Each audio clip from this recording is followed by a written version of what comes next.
Boa tarde a todos. Hoje então daremos continuidade ao nosso curso com o módulo 2, hoje dia 29 de junho de 2021. Primeiramente gostaria de agradecer a todos os alunos do campo da unidade de Guaíra que nos assistem, os alunos também do campus de Cianorte, de Cascavel, Umuarama e também Francisco Beltrão. Então, dando continuidade ao nosso curso no módulo 2, hoje a gente vai trabalhar com os atos processuais, tá? Como são realizados os atos processuais dentro do processo instituído pela Lei 9.099, pelo processo dos juizados especiais. E a primeira coisa que a gente precisa observar é que a finalidade do processo em si, tá? O processo ele é um mero instrumento para a concretização dos direitos. E dentro da Lei 9.099, há uma premissa no seguinte sentido: nenhuma nulidade ela deve ser reconhecida sem a comprovação de prejuízo por qualquer uma das partes.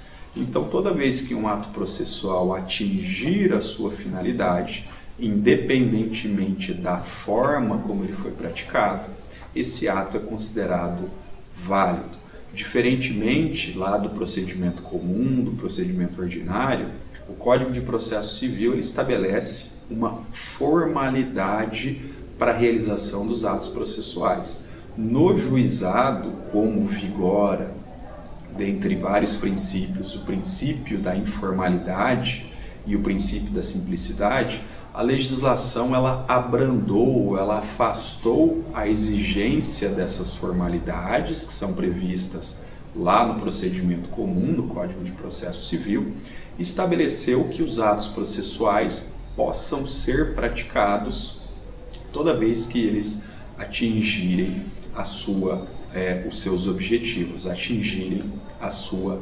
finalidade. E como que funciona a prática de atos processuais em outra comarca? Eu vou começar falando como é realizado no procedimento comum, para a gente ver como funcionam nos juizados. No procedimento comum, no procedimento instituído lá perante a vara civil, todo ato processual ele deve ser cumprido através das cartas precatórias. Então se encaminha um documento com a observância de formalidades estabelecidas pelo Código de Processo Civil, onde o juiz daquela comarca deverá realizar e praticar aquele ato processual e depois devolver esse ato processual para o juízo deprecante, o juízo que solicitou a prática ou a realização desse ato processual. Nos juizados especiais, a legislação estabelece que o cumprimento de atos, quando houver necessidade de serem praticados em outra localidade, em outra comarca, eles possam ser praticados por qualquer meio idôneo de comunicação. Tá? Então ele pode ser praticado por telefone, ele pode ser praticado por e-mail, ele pode ser praticado inclusive por fax. Tá? Utiliza-se sim a carta precatória, mas a legislação oportuniza que esses mesmos atos possam ser praticados por qualquer meio idôneo de comunicação. Portanto, a carta precatória ela não é imprescindível, tá? Quando este ato puder ser praticado por qualquer outro meio. Às vezes o juiz, com encaminhamento de um ofício, com encaminhamento de um e-mail, cumpre a finalidade do ato a ser praticado. Então, dispensa-se a utilização da carta precatória. Tudo isso levando em consideração ali a preservação do princípio da simplicidade, do princípio da informalidade. Ok?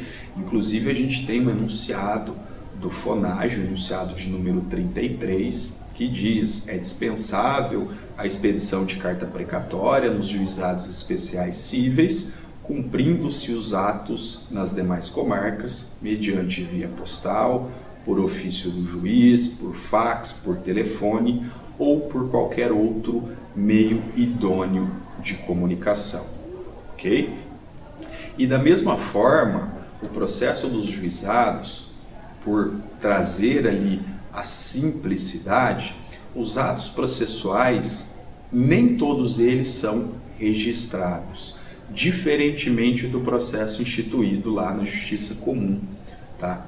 Então, o que fica registrado em um processo que tramita perante os juizados especiais cíveis?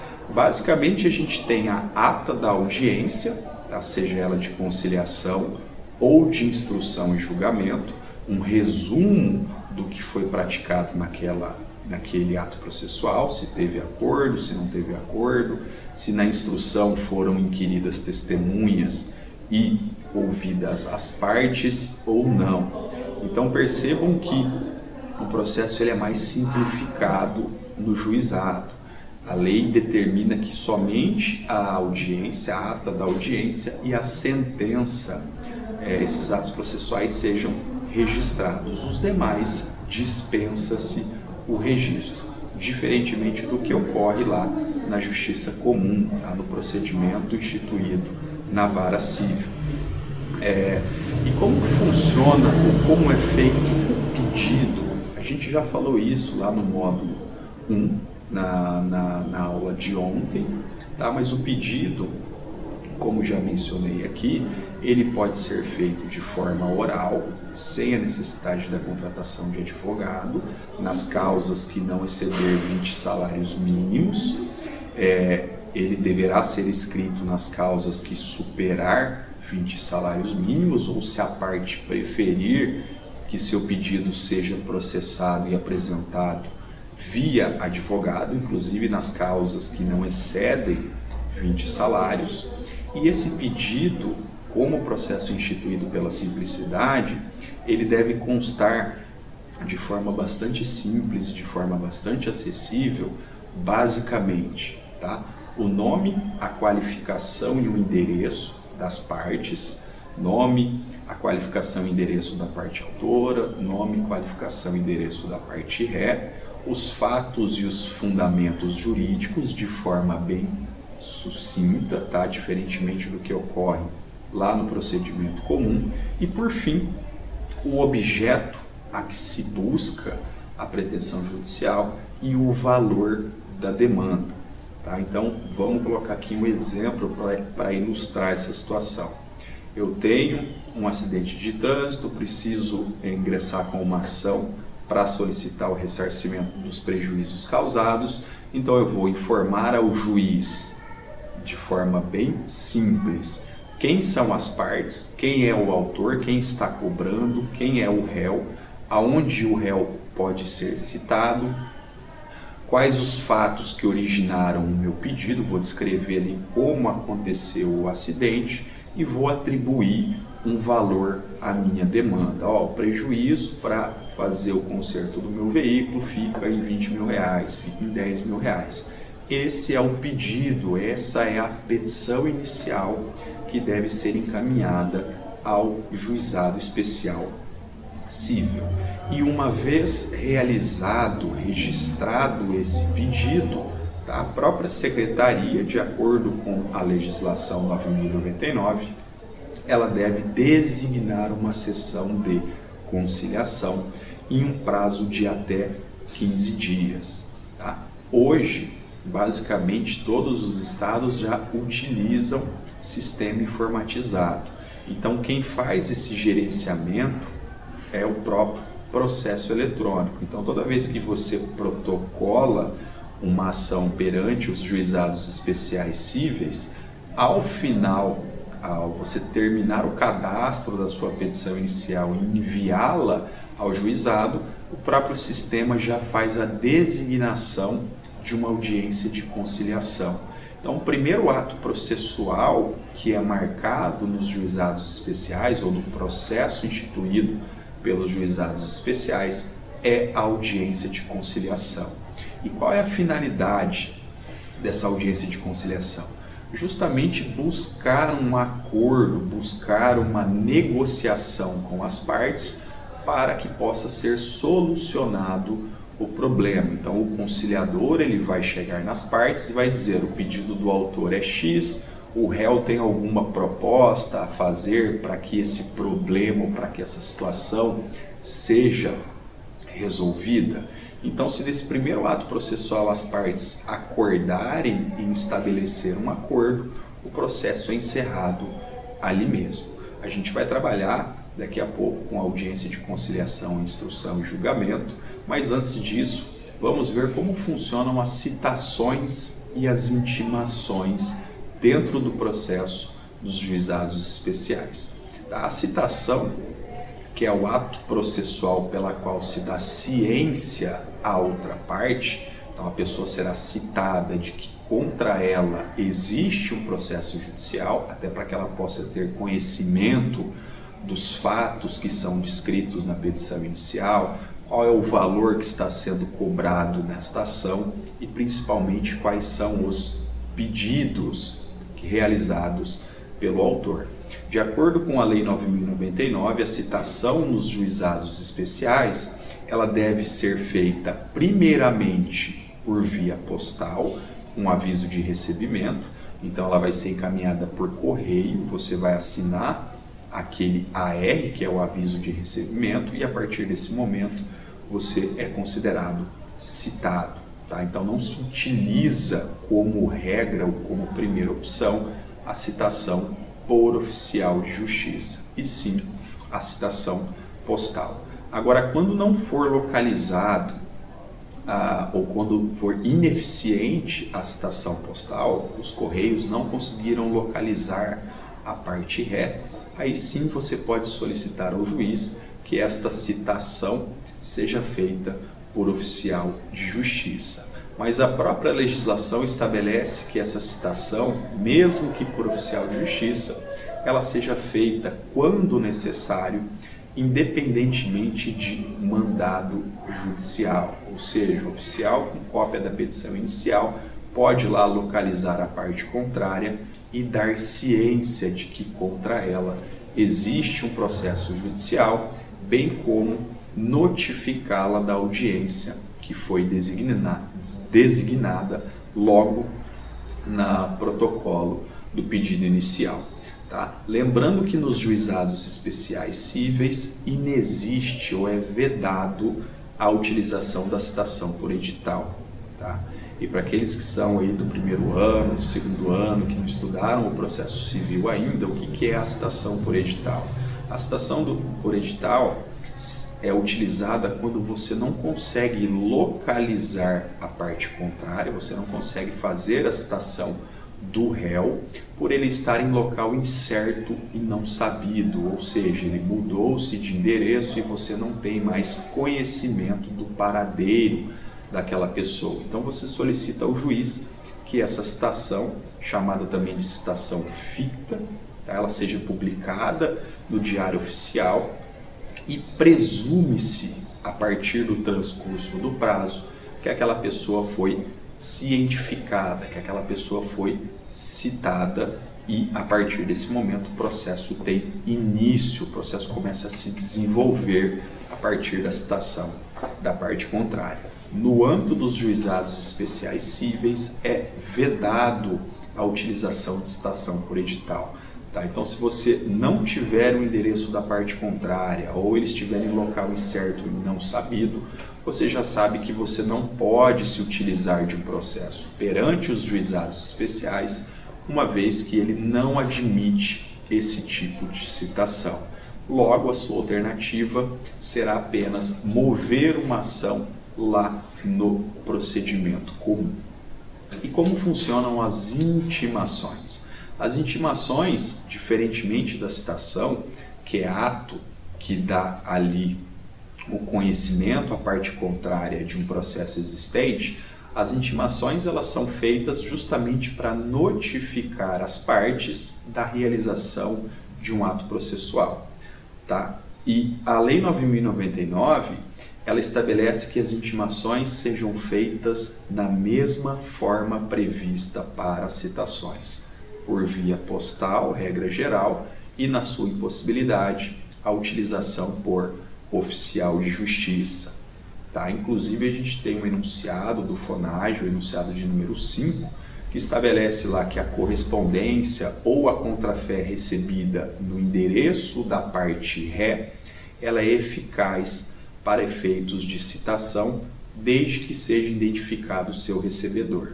Então, por exemplo, se você está movendo uma ação contra uma pessoa jurídica, contra uma empresa, e o porteiro dessa empresa recebe essa citação, essa intimação, ele mencionando o nome dele no aviso de recebimento, esse ato já é válido ou já tem eficácia como citação, como intimação dentro do processo. Então, todos os atos ou todas as audiências que são praticadas no juizado, a lei determina que as partes já saem desta audiência intimadas de qualquer determinação.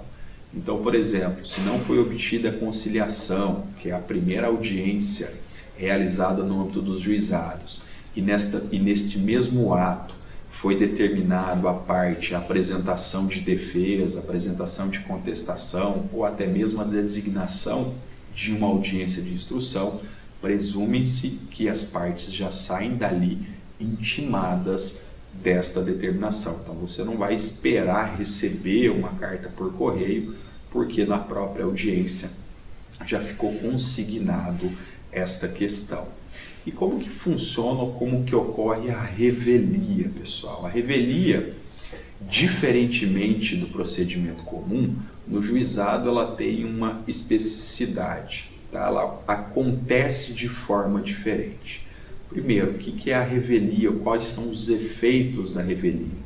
Lá no processo comum, no procedimento ordinário, quando você não contesta o pedido, quando você não apresenta defesa à petição inicial no prazo fixado pelo juiz, que é de 15 dias, você se torna revel. E isso leva ou gera efeitos dizendo que você concorda com o pedido do autor. Tá? Então, a revelia no procedimento comum, na vara civil, é deixar de contestar o pedido inicial, deixar de apresentar contestação no prazo legal. No juizado, a revelia acontece diferente. Tá? Por quê? Porque no juizado, a legislação estabelece que os efeitos da revelia serão aplicados toda vez que a parte contrária, a parte ré, deixar de comparecer a qualquer audiência do processo. Então, se o réu não comparece à audiência de conciliação, ele já é considerado revel. Presumem-se verdadeiros os fatos alegados pelo autor. Ou ele comparece na audiência de conciliação e deixa de comparecer à audiência de instrução e julgamento. Também aplica-se os efeitos da revelia. Portanto, a revelia no juizado não é deixar de contestar o pedido, deixar de apresentar contestação, e sim deixar de comparecer a qualquer das audiências designadas. Tá? Inclusive, a gente tem um enunciado de número 78 do FONAGE, que diz o oferecimento de resposta oral ou escrita não dispensa o comparecimento pessoal da parte, ensejando, pois, os efeitos da revelia. Então, mesmo que você apresente a contestação, apresente a sua defesa, você como réu apresente a contestação no prazo estabelecido pelo juiz, mas deixe de comparecer a qualquer audiência do processo, aplica-se, então, os efeitos da revelia. E o primeiro ato processual, como eu mencionei, é a audiência de conciliação. Esse ato já é gerado automaticamente quando você apresenta o teu pedido inicial. E quais são as vantagens da audiência de conciliação? Primeiro, a finalidade da conciliação é justamente pôr fim ao processo judicial. Tá? Estabelecer um acordo onde seja bom para o autor, bom para o réu, e o processo então será extinto. Tá? Não terá necessidade de realização de qualquer outro ato processual. Por quê? Porque as partes chegaram a um acordo para pôr fim àquele litígio. E a primeira vantagem é justamente a sentença de homologação, tá? A sentença que homologa acordo estabelecido nessa audiência. Ela vai extinguir o processo com o julgamento de mérito, ela vai ter força de coisa julgada, portanto vai ser soberana, e estará sujeita, ela não estará sujeita à composição realizada na conciliação, ela não está sujeita ao teto dos 40 salários mínimos. Então, por exemplo, você entra lá com pedido de dano moral mais ressarcimento por dano material de R$39 mil. Tá? É apresentado na primeira audiência uma proposta de acordo de R$60 mil para pôr fim a esse processo. Percebam que R$60 mil é superior ao limite, ao teto de alçada do juizado. Mas como se trata de conciliação, o juiz ele pode homologar um acordo contendo um valor superior ao teto de competência dos juizados. Essa regra ela só vale para a conciliação. A segunda vantagem da conciliação ou da obtenção de acordo no primeiro ato processual é que a sentença homologatória de conciliação ela não admite qualquer tipo de recurso, muito menos ação rescisória. Então, se a parte se arrepender posteriormente desse acordo e quiser recorrer da decisão que homologou a sentença, esse recurso ele é inadmitido, tá? E a terceira vantagem é que a sentença homologatória de conciliação ela caracteriza título executivo judicial e, portanto, estará sujeito à execução definitiva. Então, você estabeleceu lá o acordo na primeira audiência, colocou todas as condições e prazos de pagamento.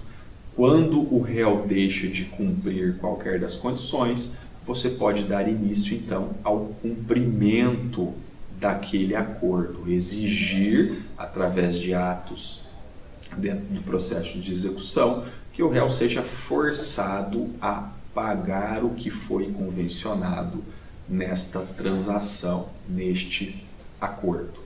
Tá? E como que funciona todo esse procedimento? Como eu já mencionei, a audiência de conciliação ela será conduzida por um juiz de direito. São raras as hipóteses quando isso acontece, porque geralmente todas as varas dos juizados possuem conciliadores, cuja função principal é justamente realizar ou tentar aproximar as partes para a composição amigável, ou ela também pode ser feita pelo juiz leigo. Mas a regra ou a prática, o que a gente vê no dia a dia nos juizados especiais, é que as audiências de conciliação elas são realizadas pelos conciliadores, tá? Aquelas pessoas que preferencialmente devem ser bacharéis em direito e que mantêm um vínculo com o Tribunal de Justiça. Então, na conciliação, a gente pode ter ali duas opções ou dois caminhos, tá? Se a conciliação ela for positiva, as partes resolverem estabelecer um acordo, após esse acordo ser assinado pelas partes, pelo conciliador, esse acordo ele deve ser encaminhado ao juiz de direito para que seja feito então a sua homologação. E a partir da homologação, esse acordo ele se torna um título judicial, estará ali passível de ser executado, inclusive dentro do próprio judiciário. E se a conciliação ela for negativa, ou seja, as partes não conseguiram estabelecer ali um acordo para pôr fim ao processo, elas podem optar.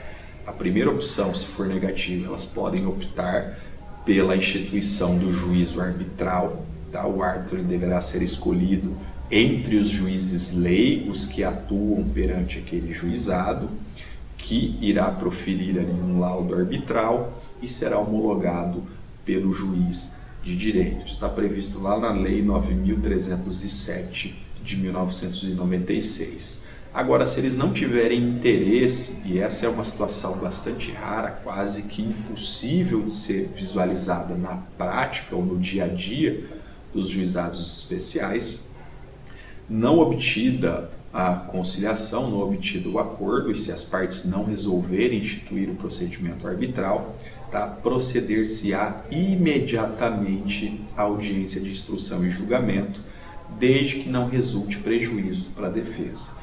Essa é a determinação da legislação, mas o que a gente vê na prática, tá, é que é realizada a audiência de conciliação, não obtida a composição, o próprio conciliador já agenda uma data futura para a realização da instrução.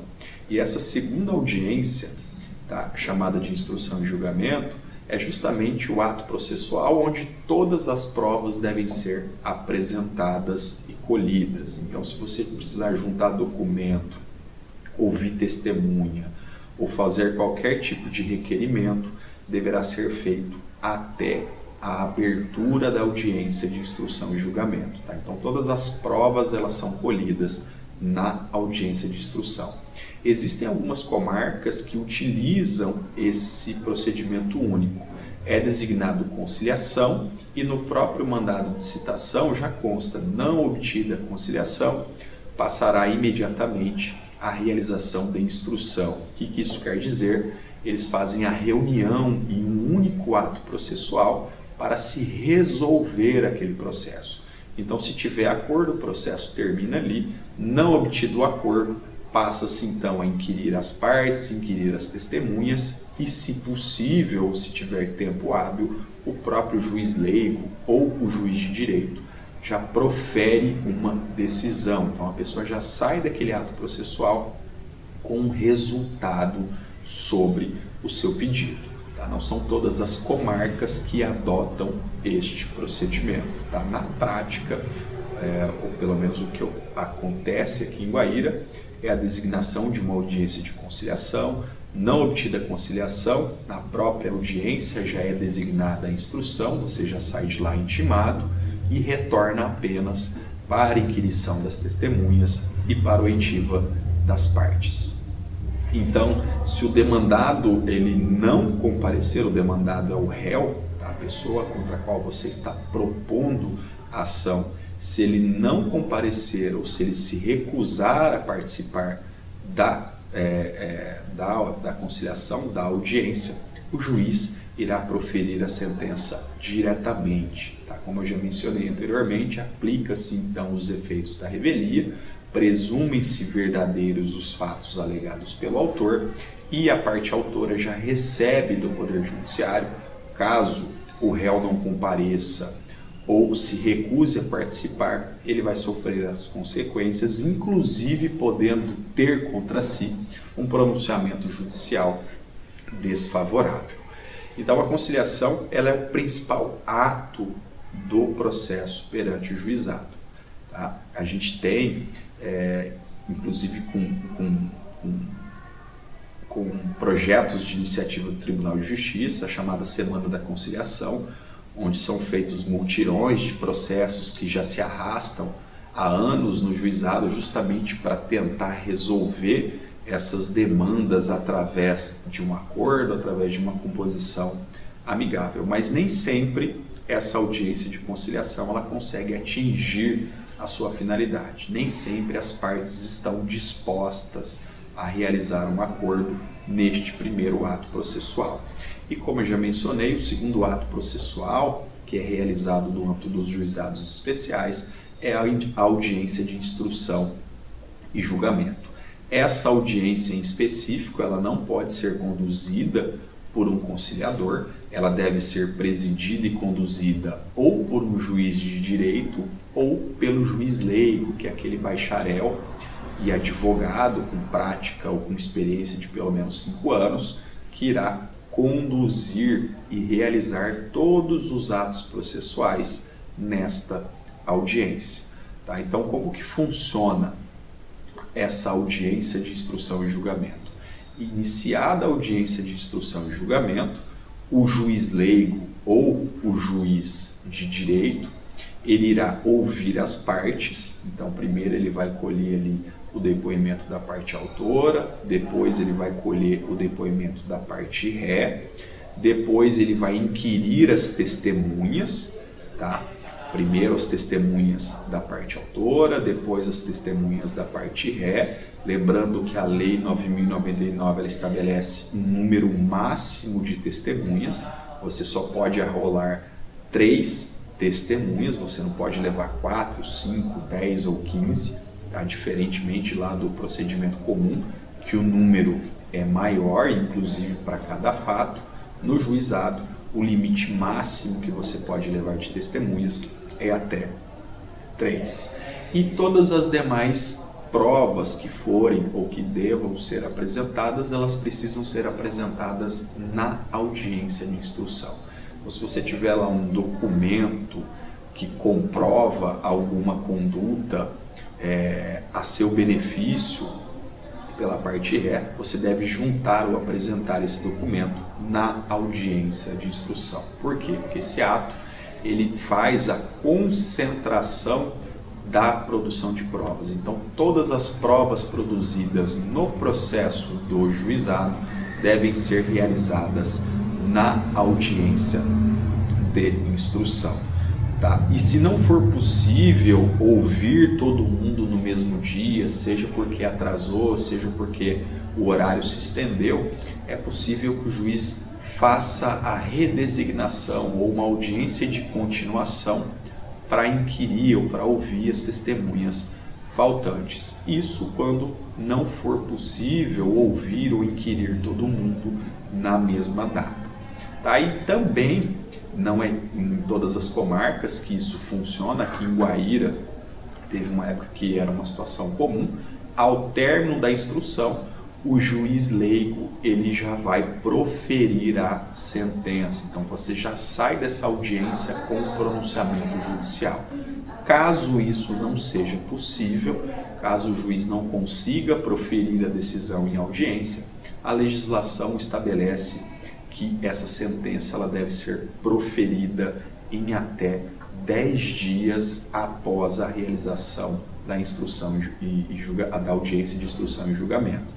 Tá? Então, se o juiz proferir a decisão na própria audiência, as partes já saem intimadas desse pronunciamento. Caso não seja possível, em razão do adiantamento da hora ou do horário em que essa audiência é realizada, o juiz leigo ou o juiz de direito tem até 10 dias após este ato para apresentar, então, o seu pronunciamento, tá? Para apresentar às partes a sua decisão.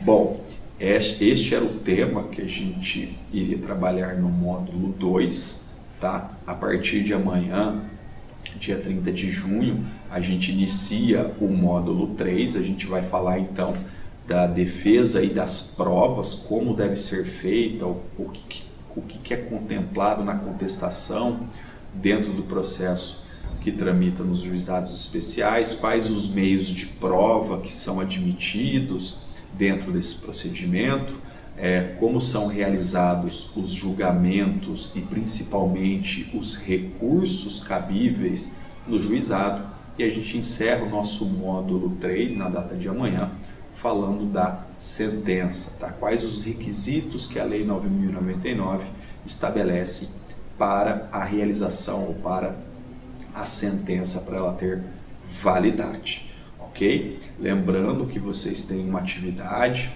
para convalidação da presença no curso. Essa atividade ela deve ser realizada até às 17 horas da data de hoje e deve ser feita lá pelo Classroom, tá? Na turma de curso Juizados Especiais, Lei 9.099, você vai em atividades, tem lá módulo 1, módulo 2, módulo 3 e módulo 4. Lembrando que as atividades elas são postadas ao término das transmissões.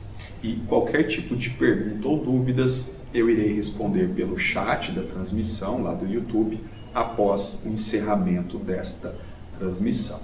Ok? Boa tarde a todos, nos vemos então amanhã.